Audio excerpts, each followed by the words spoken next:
Blue Bridge here. So our first World Club Cup game finishes Chelsea 2, Los Angeles City 0. We laboured, but we got the result. So let's get into it.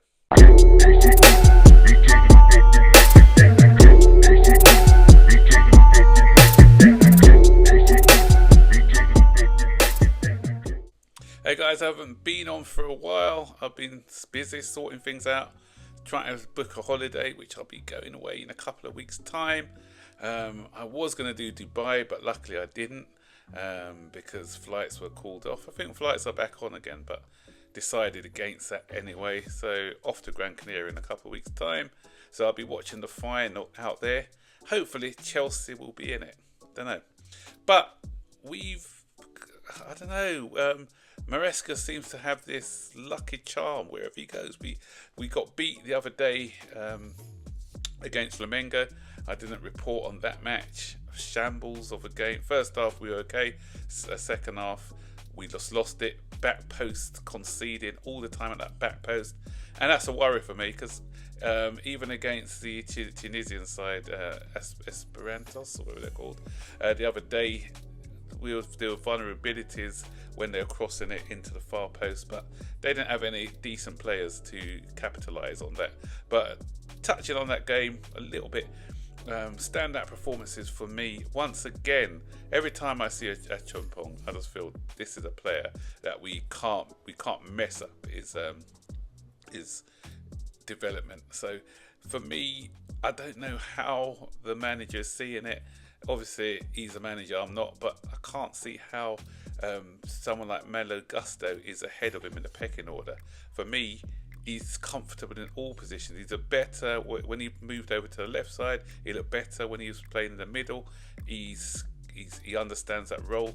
On the right, he's a lot better. Strong as well, so he gives us that physical presence. Okay, as I said, the opposition wasn't the best, but I just feel that he's got a lot of confidence in his game, a lot of ability, and hopefully this coming season is going to be his breakout season because I expect big things of him. But we got to get his development right, and I just hope that he gets a lot of minutes in this upcoming season.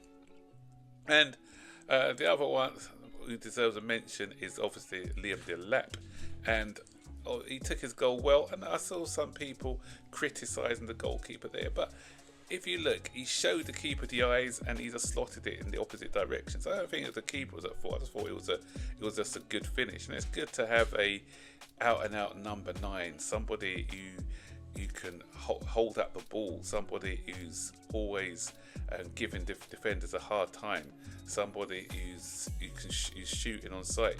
So I like the look of Delap, and I think he's going to be a good player. So, talking about Delap, we can see obviously he's not this stellar signing that a lot of our fan base wanted, but he may be the one who can get us the goals, and he may, because obviously Maresca knows him and he can fit our style of play. So it's not always the shiny new toy that works. And that brings me on to my other story, because we're hearing today that we are close to agreeing a deal for Gittens, and a lot of our fan base don't want Gittens because he's not that, as I said, a big name, that shiny name that everyone wants. But I keep saying, and I'm not going to judge Delap or Gittens until we see what happens in the season, because I don't know. I don't get excited over transfers. I don't get disappointed over transfers, because for me it's, you can get excited over a player and then this player can flatter to deceive, or you can just, we've had so many examples, we've had the Havertz of this world, the Lukakus of this world, Ziyech's, people have been getting excited over these signings, and once they've come, they haven't really done anything at the club. But then you've had somebody like a Cole Palmer, who people didn't want. Cucurella's starting to find his feet now. So who's to say that Gittens isn't going to be that player? So and our fan base, we need to just chill out sometimes, because I'm just sitting back viewing and looking at all these people having a meltdown over every single player who's been linked with us. Take the story of Garnacho. Garnacho the other day, there was a story, I don't know who leaked his story out to the press, but people having a meltdown about him. Oh, what's going on? What's this club doing? Guys, it's rumours. It's rumour season. Have a meltdown if he's put pen to paper and you don't want him in. Then you have a meltdown. What you say or what you do isn't going to influence the club to change their opinion. So I don't know what you think you're doing by having these Garnacho outs and all this stuff. The club are not going to listen to you. We've seen that in the past. They're not going to take notice of what the fans want. So just put some more years on your life, guys, and stop the stressing, because it's just ridiculous. And I know people want something to talk about, but come on now. There's a lot of other things going on in the world than just to have a meltdown over a player who probably is not even going to join. And so that's what you saw. The Garnacho story came out, and then a couple of hours later we had the Gittens story. A lot of fans have even been cynical and saying they're probably putting out the Garnacho story so that people can have this hate and rage against him, and then when we sign Gittens they feel a bit better. But again, that's being a bit cynical. So we're watching what other teams do. Okay, Liverpool getting Wirtz and other players like that, and but Wirtz, good player as he is, Havertz we thought was the Wirtz, but that's it. Havertz was the Wirtz, but yeah, but Havertz didn't prove to be the Wirtz, and so we again, did we use him properly? Was he, when we bought him, did we misprofile the player? Was he suited to the way that we play? And that's the thing we got to look at as well when we're looking at transfers. It's not always just getting these stellar players and they don't fit the way that our manager wants to play, because you need chemistry as well. When you're looking at players, you need to have that chemistry. And Maresca, if he's going to be here for the long haul, he did say he wants the touchline winger who can go a one-on-one with defender. Gittens can certainly do that. Okay, it's a Bundesliga, so we could talk about the Bundesliga tax and everything else. But he's started over here at Manchester City, so it's not as if he hasn't sort of played in the English football before, so he understands the English game as well, and he wants to be here. He's already turned down Bayern Munich to join us. And the other story where a lot of people are really losing their rag over is the fact that he's apparently, they're saying that we're getting him for the price that we didn't want to pay before the World Club Cup, which is 55 million. And that source has come from Bild, which is or FC Bayern or something. There's a Bayern paper. So we got to understand, guys, just don't believe everything that you hear, because Bayern wanted this player to say, just like we do our PR. The thing is, when we do our PR and say, oh, this player said he didn't want to join, or he's priced himself out of the market, we start blaming the directors and saying, this is all PR because they want to save face.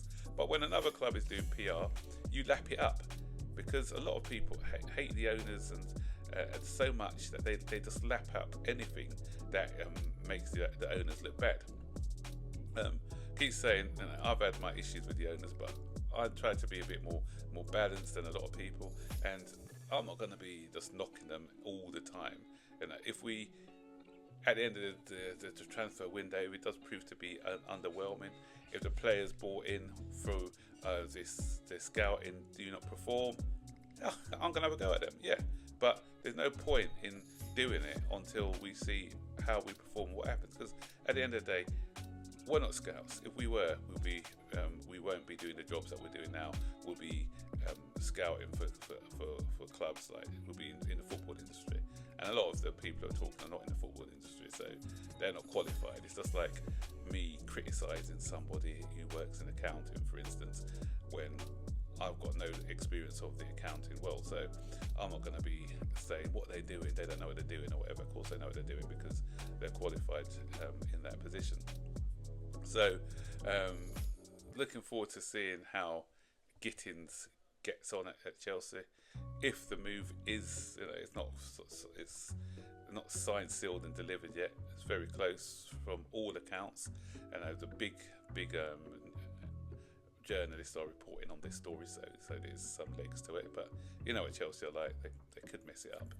We've seen it in the past, so there's no point in being happy if you want him or crying if you don't until he's put pen to paper. And again, I don't know what the fee is going to be. 55 million is what's quoted in the German press, but I think that what's the point in us? Why don't we just pay that money and let him play in the Club World Cup if that's what we're paying? I think it's going to be, me personally, I think it'll be less than that with add-ons to make up the shortfall. And yeah, we'll see what happens. And it is also talk. I read something just before doing this video that Chelsea and Dortmund have agreed another loan deal for Chukwuemeka, which I think is a bit bizarre.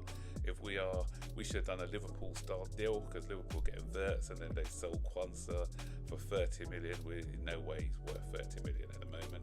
Pure profit for Liverpool, and that offsets some of the money that they pay for Wirtz. So if we are looking at getting Gittens, say that he is 50, 55, for instance, say that report is correct. If we're looking we can offload Chukwuemeka for say 30 million, and then we've ended up. I know it's accountants all different, so I'm not accountant, but the value works out to be 25 million between the two clubs. So maybe something like that could have been worked out. I don't know. So there you have it, guys. That's the news. So what do you think of? First of all, the performances. Are you happy? A good thing actually about the performances before I go is that we were very lucky in that we're no longer. I think I was mentioning it before, and I just cut off what I was saying earlier. Where we are, Maresca's quite lucky in that we don't face Bayern now, because Bayern lost to Benfica, so we have an easier path. Benfica. I'm not still taking anything for granted, but it's against Benfica or against Bayern. Benfica should be the easier of the two options, and then I think it's who is it? Palmeiras, which is Esteval's club. We may face them in the next round, so we could potentially get into the semi-final. But as I said, anything's possible. Playing in the heat, it's going to be difficult. Not taking anything for granted. We've still got to beat whoever's in front of us. So, yeah, what are you thinking of the World Club Cup at the moment? Stick your comments in the section below. And what are you thinking of this Gittens deals? Are you happy for this Gittens deals? Let me know as well. So, until the next one, take care. See you.